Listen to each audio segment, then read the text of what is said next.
For today's vlog mga kamister ko, update tayo dito mga kamister sa gawa namin. Ayan, inauling na itong reblocking.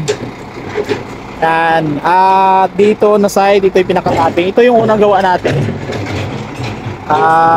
Ito na rin yung box. Ito na yung reblocking.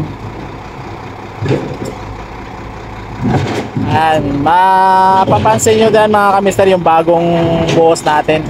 Yan, pinabaklas lang yung lumang kalsada at pipiprepare lang po namin yan para ano na rin namin, mabuhusan na rin ng panibago. So gaganda na siya mga kamister after nitong preparation.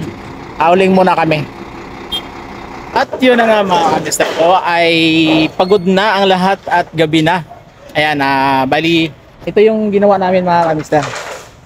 Yan, nilayout na namin yung yung manhole at saka ikinasa na rin yung bakal at saka yung frame. At doon naman ay may box karugtong yan. Ay ang ilalim yan nilagyan na namin pala ng ng cross pipe. At dito naman sa isang manhole, ayan, ang problema dito ay mayroong nawasa. Ayan, kung mapansin nyo may main line, kaya ginawa siyang box.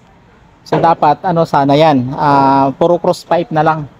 Yan, tulad ng mga nakikita nyo sa mga nakarang upload po natin na mula dito sa manhole ay dire-diretso yan hanggang sa catch basin ay yan, cross pipe.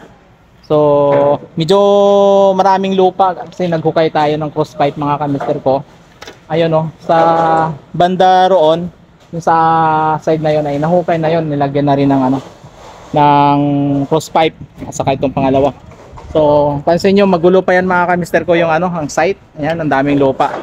So, bukas i-clearing na ito mga kamister ko. Itong mga lupa na to. Ayan. Sinisimulan na rin pag pull out. Actually, dami nang na-pull out na mga forma mga kamister ko. Kasi sobrang dami ang nagamit dito ng mga forma sa box. Ito, na hauling na nila. So, pakita natin doon mamaya sa inyo yung yung sa dulo na mga gagawin pa dito sa site. Ayan, habang naglalakad tayo dito mga kamister ko, ito yung ginawa kanina. Ayan, yung stamping with carb na may design ang sidewalk. Tapos dito naman ay okay na rin to, nagawa na rin to dito yung cross pipe. Busy Ayan, so kanta yung madumi na kasi sa ilalim ito na hukay. Ayan siya, di ba? Pero na lang yan mga kamister ko, kunting kayod na lang yan, mawala na rin tong mga panambak kasi halos natapos na namin pahauling yung yung broken. Ayan, nandito tayo mga kamister sa pinakabungad sa gawa kung saan tayo nagsimula kanina ng ating intro sa vlog po natin ngayong araw. At ayan mga kamister, wala nang broken itong kalsada, na hauling na.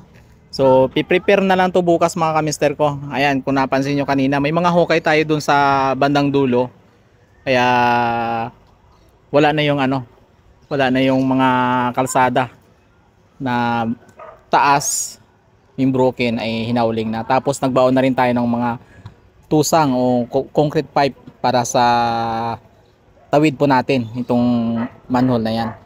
So ayan mga kamister, upload natin to ngayong gabi, yung vlog natin ngayong araw. Ayan, shout out sa iyo. Hanggang dito na lang muna yung ating vlog at update tayo sa inyo mga kamister bukas dito sa site po natin. Alright, so maraming salamat. Good night mga kamister ko. Bye bye.